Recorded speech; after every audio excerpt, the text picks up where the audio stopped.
उत्तर प्रदेश का अमेठी हमेशा से यहाँ चुनाव का रण रहा है। यह रण हमेशा जीतते हुए आए हैं राजा संजय सिंह। इससे पहले कांग्रेस जीत रही थी और अब की बार स्मृति ईरानी वहां से चुनाव जीती थी। विधानसभा में वहां की जनता ने गायत्री प्रजापति की पत्नी महराजी प्रजापति को अपना समर्थन दिया और उन्हें विधायक बना दिया। ऐसे में भारतीय जनता पार्टी को मिर्ची लगनी जरूरी थी, क्योंकि राजा संजय सिंह यदि जीत जाते तो शायद यह सब कुछ न होता। एक कुम्हार का बेटा यदि अमेठी से जीतता है, ओबीसी का बेटा जीतता है, तो मिर्च लगनी जरूरी है उन सवर्ण लोगों को जो कि भारतीय जनता पार्टी में अपना बड़ा कद रखते हैं। खासतौर से मुख्यमंत्री योगी आदित्यनाथ भी यही चाहते हैं कि एक कुम्हार का बेटा अमेठी से न जीते, क्योंकि वहां पर ठाकुर संजय सिंह का ही राज चलना चाहिए। वहां के राजा संजय सिंह है। ऐसे में लगातार गायत्री प्रजापति पर शिकंजा कसता हुआ जा रहा है। जैसे ही चुनाव आता है उन पर छापे लगने शुरू हो जाते हैं। अब मामला रेप कांड को हटा करके आय से अधिक संपत्ति कहना शुरू कर दिया है। राजनीति का दूसरा बड़ा दांव खेल दिया है। यदि वास्तव में आय से अधिक संपत्ति का मामला है तो फिर यह मामला मायावती पर भी बनता है और मायावती के भाई पर भी बनता है और अन्य लोगों पर भी बनता है। लेकिन उनके साथ में ऐसा नहीं होगा, क्योंकि यदि दलित वोट को संभाले रखना है तो मायावती को संभाले रखना होगा।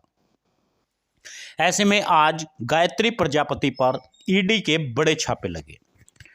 लखनऊ में प्रवर्तन निदेशालय ने सोमवार को अखिलेश सरकार में खनन घोटाले के आरोपी तत्कालीन मंत्री गायत्री प्रजापति के मुंबई स्थित 3 ठिकानों पर छापेमारी की। छापेमारी के दौरान एजेंसी ने ऐसे 6 फ्लैट की जानकारी मिली जो गायत्री प्रजापति के घोटाले की रकम से बना है, ऐसा कहा जा रहा है। अपने बेटे बोवो के नाम से फ्लैट खरीदे गए थे। ईडी अब इन फ्लैट को कुर्क करने की तैयारी में है और ईडी आय से अधिक संपत्ति के मामले में गायत्री प्रजापति और उनके परिवार पर 36.94 करोड़ की संपत्ति अभी तक कुर्क कर चुकी है। सबसे बड़ी बात है, ईडी ने अभी तक अडानी पर छापा नहीं मारा जो टेलकम पाउडर में उसके वहां पर ड्रग्स थी। ईडी ने कहीं पर भी किसी भी ऐसे व्यक्ति पर छापा नहीं मारा जो भारतीय जनता पार्टी से जुड़ गए हो। सोनू मोनू सिंह की संपत्ति पर नहीं छापा लगा, संजय सिंह की संपत्ति पर छापा नहीं लगा, रघुराज प्रताप सिंह की संपत्ति पर छापा नहीं लगा। यही नहीं, पीछे से जो कवर कर रहे हैं मायावती की संपत्ति पर भी छापा नहीं लगा।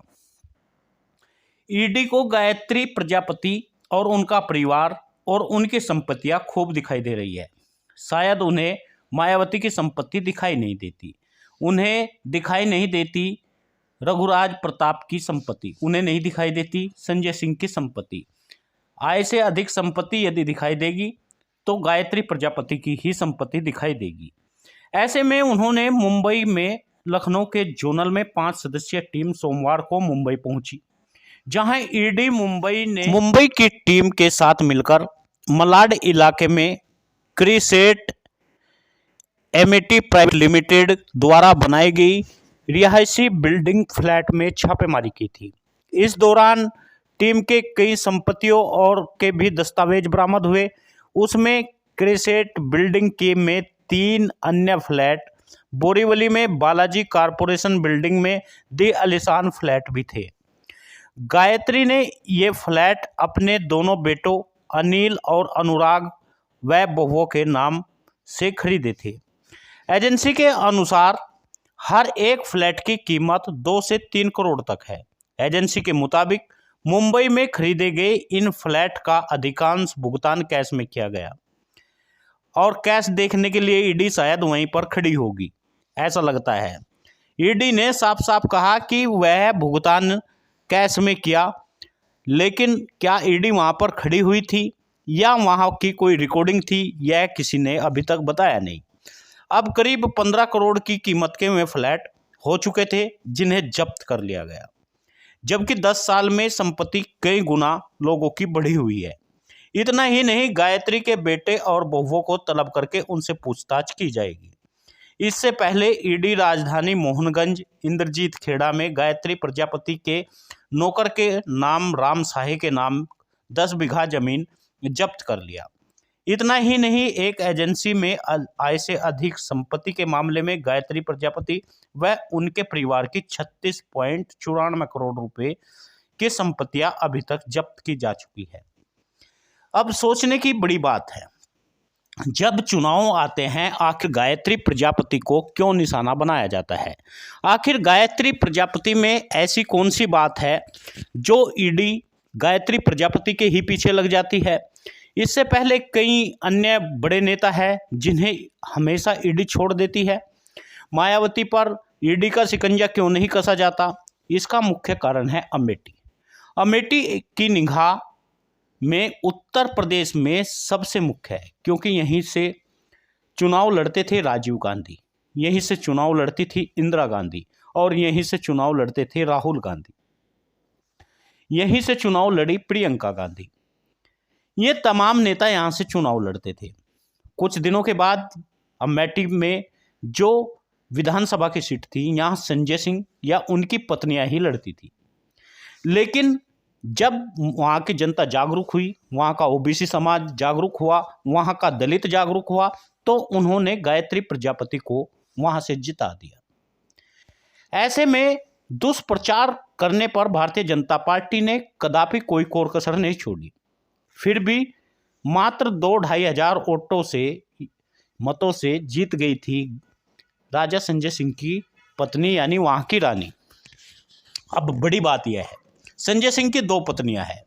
एक पत्नी भारतीय जनता पार्टी में है तो दूसरी कांग्रेस में है। दोनों को वहीं से चुनाव लड़ना है, कोई ना कोई उन्हीं से जीतता है। ऐसे में गायत्री प्रजापति की पत्नी अब की बार महराजी प्रजापति वहां से चुनाव लड़ी, लेकिन जनता की था भारतीय जनता पार्टी समझ नहीं पाई और गायत्री प्रजापति की पत्नी महराजी प्रजापति लगभग वहां से 45,000 मतों से जीत गई। ऐसे में भारतीय जनता पार्टी की 4 आंख हो गई और उन्होंने इससे पहले भी गायत्री प्रजापति को तुरंत ही उनको उम्र कैद की सजा बुलवाने के बाद में उनके ऊपर लगातार शिकंजा कसता हुआ चला गया। उनकी एक के बाद एक संपत्तियों को जब्त करते हुए चले गए। ईडी ने अब बार बार कई 100 करोड़ रुपए की संपत्ति उनकी जब्त कर ली है। ऐसे में मुंबई की भी कुछ संपत्तियां राजा संजय सिंह की सह पर लगातार कुर्क होती हुई दिखाई देती है। लेकिन भारतीय जनता पार्टी की यह मंशा, जो कि ओबीसी समाज को कहीं ना कहीं हतोत्साहित करती है। ऐसे में गायत्री प्रजापति के साथ में वास्तव में गलत हो रहा है, अन्याय हो रहा है। आपसे निवेदन है, आप वीडियो को शेयर जरूर।